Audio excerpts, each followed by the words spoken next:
Good morning, everyone. This is Marty Feldman from Connoisseur Corner, part of the Feldy Network. We're in Chicago today at the AXPONA 2022 audio show, and I am lucky enough to have a seat with Aldo Filippelli from Estelon Speakers. And Aldo, good morning. Thank you for joining us this morning. Much appreciated. Yeah, and we're going to talk a little bit today about these wonderful speakers behind us here, and if you could kind of give us a little bit of background on the detail of the history of Estelon. Sure. Estelon is an Estonian company based in Tallinn, Estonia. The founder of the company, Alfred Vislikov, is an engineer, an acoustical science engineer, developed speakers for a myriad of speaker companies over 25 years of his career, and then decided instead of designing speakers for other companies, he's going to design his own for himself and start his own business. So he partnered with his daughters and started Estelon 11 years ago. And they produce everything in-house except the drivers and crossover components. They source those out. The cabinet is an essential part of who the company is. They own patents and trademarks on it. It is a marble composite that is basically like a crushed marble that is mixed with an epoxy under high heat and then formed into injection molds. It allows them to get these really curvaceous shapes. They do all that in-house? All that is done in-house completely. Yep. A lot of people look at the speakers and they're like, oh, they're very elegant, they're very curvaceous, it's a statement in its appearance, which we love to hear. But the reality is it's all form following function. It literally is based on how it controls the dispersions off the speaker, because as a speaker driver sends its energy out into the air, there's reflections off the nearby materials. Right. So if it's a box, you're going to get horrible reflections off the box. So what they're trying to do with this is control the dispersion pattern off the speaker so that it creates more of a homogeneous sound. And what it means to the average person is it's basically just going to sound much more natural, like a live instrument, as opposed to a speaker reproducing a recording. Yeah. How many years did it take him to really kind of develop this and fine tune the basic shape that he uses in his life? Well, a lot of it is, the 25 years of his prior experience, and then taking all of that knowledge of all those years to put it into his own project, right? But the project has been refined over the last 11 years, and in fact, the last couple of years, they've done major advancements in technology to make the products even better. So you could just say it's a accumulation of all of his years of knowledge and experience in engineering put into this one project. Now, there's currently an array of models that start with our YB, which is also a Red Dot award-winning product for its design. For design, excellent. And it is also favored by architects. I have a lot of friends who are in the ASID. They're interior designers that really gravitate towards the product.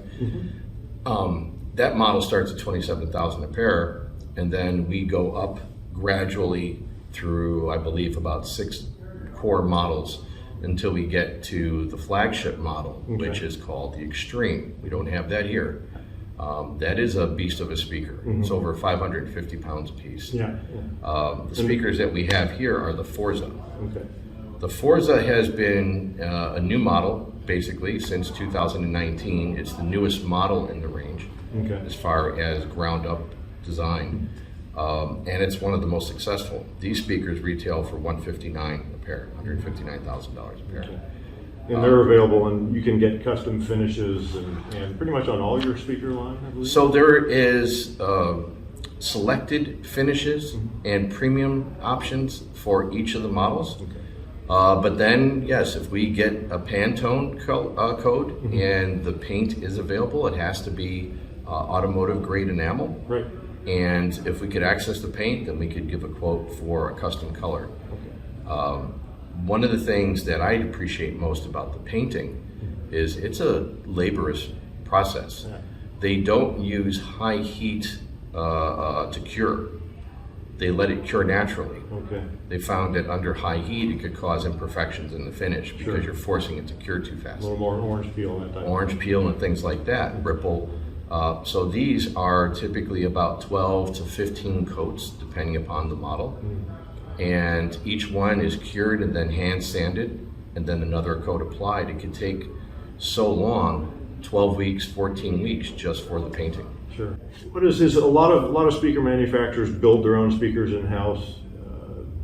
Alfred, I know he kind of works with, I think, off the top of my head, Accutane. Accutane. Okay. Accutane is well regarded as the leader in driver engineering. Right. They make some of the best, if not the absolute best drivers in the world. Yeah. It's kind of like this. Does Ferrari make their own tires? Right. Does Lamborghini, Porsche make their tires? What they know is they know that they have the technology to produce a finished product at the highest level, but they rely on sourcing the best parts, the best components from specialists in the industry. Accutane has been in the business, I think, since the late 80s. And they use mostly ceramic for their mid-range and mid-bass drivers. Okay. On this particular model and on the Extreme, the bass drivers and the mid-bass driver are an aluminum sandwich. The moving mass is so incredibly light. It's like an average of weight in comparison. An 11-inch woofer's moving mass is similar to like a 5-inch paper cone from another manufacturer. So it's ultra light, Nice. but it's also ultra stiff. Okay. So what Alfred wanted to do is he wanted to get the best drivers available and use that as a working platform. Yeah. But one of the things that Alfred does that I think is really kind of an evolution in understanding physics in audio and acoustics that most speaker engineers don't really pay that much attention to is phase. So when you listen to a speaker, speakers are typically rated in frequency response in plus or minus 3 decibels. That's a 6 decibel window. That means the human hearing could withstand a deviation of 6 dBs without any real noticeable differences, right? That's a lot. Yeah. That's an awful lot of the spectrum. But we could hear a difference in 10 degrees of phase.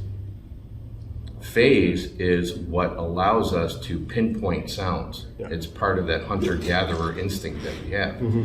So when you're talking about phase of a loudspeaker being very linear, what that means to the listener is that it's going to be completely coherent, meaning that all frequencies are going to arrive at their ear at approximately the same time. Okay.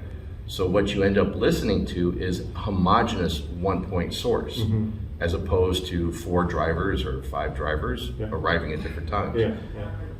That translates to a real 3-dimensional sound space. So instead of just listening to something for its tonal benefits, you're getting an image that translates you to the live event, where now you could almost see, even though it's not really possible with your eyes, but you could almost see where the drums are, where the horn section is, where the piano is, where the singer is.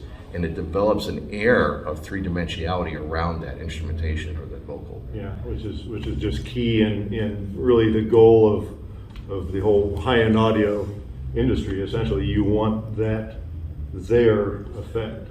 Well, I'll tell you, so to an audiophile that's been in this forever, they know that and they expect that, right? To the neophyte, to the person who doesn't know anything about this, it's a transcending experience when they sit down and listen, because they've never had an experience like that before. I have friends of mine that are doctors, and they came over and listened to my system at house, right? I had these exact speakers. And he's looking at me going, how is this possible? This is better than a live experience, he said. He goes, I'd rather sit and listen to this than pay to see money in a live show. Sure. And that says a lot, because it's that person who knows nothing about it that has that level of appreciation that is more meaningful than the audiophile who's been doing it 30, 40, 50 years. Yeah, beautiful, beautiful. Yeah, well, thank you very much for your time today. I appreciate it. And Estelon, to me, it's that marriage of quality of design, and it's what I look for in a product, and it's a wonderful speaker. So thank you again. Thank you very much, Mark. Today, Thank you. and we'll be seeing everybody soon. Thank you. Thank you very much.